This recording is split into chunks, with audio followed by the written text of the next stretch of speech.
What's up guys, Tihus here with the second and final spiral gear of Maximum Crisis, and if Last Resort was all about the defense, this new one is all about the offense. So we have Spiral Gear Fully Armed. It is an equip spell card. Its effect is equip only to a Spiral Super Agent.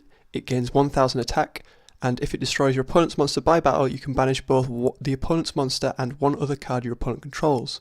When this face-up card on the field is destroyed and sent to the graveyard, you can target one Spiral Super Agent in the graveyard and special summon it. Well, there are a lot of people complaining that this isn't a very proactive effect because it requires you to destroy an opponent's monster by battle, but I mean, this card sort of cements what the win condition of the deck is. People often take the mick out of Spyrals for not having a proper win condition. It's obvious that it's meant to be played as Spiral Super Agent Beatdown now, because, you know, you equip this to a Super Agent or a Tough and it becomes 2900 attack and banishes whatever you throw at it and gets rid of an extra card. So what's good about this card and what's bad about it? Like I was saying, people are annoyed that it isn't a proactive effect and that you have to destroy stuff by battle, which to be fair is quite a legitimate concern because it does mean that your opponent has a chance to react to it before, you know, you get to run over something. But at the same time, Spiral Resort provides so much protection both to the Super Agent and the equip spell itself. So yeah, so I kind of see where they're coming from, but at the same time, you know, Spiral Resort's protection effect just sort of provides an explanation for that.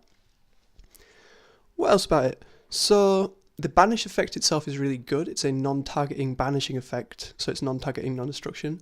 But it does mean that in order to banish the monster with the battle effect, that you do need there to be another card on your opponent's side of the field. If they have just one set monster, then it's going to go to the graveyard, and if it has an effect in the graveyard, it's just going to get that effect anyway. But it is very good. I mean, Spyrals are a deck that like to go second, so this could be a way of clearing out big boards. Say if your opponent has like a field full of Xyz monsters, and one of them's quite small, then you can just beat over the small one and banish another one at the same time. So I kind of see how this card's good. Also, it provides Super Agent with a floating effect, basically, because if Super Agent is destroyed by battle or by card effect, you get to special summon it back from the graveyard. And then if it's a turn where you haven't used its effect already, then you can just pop a spell or trap. So that's really good. I mean, it makes it a floater, basically. I mean, even if Super Agent is removed from the field by another way, like banishing or bouncing, as long as you have another either Super Agent or Tough in the graveyard, you get the floating effect. And as long as it doesn't miss the timing, obviously.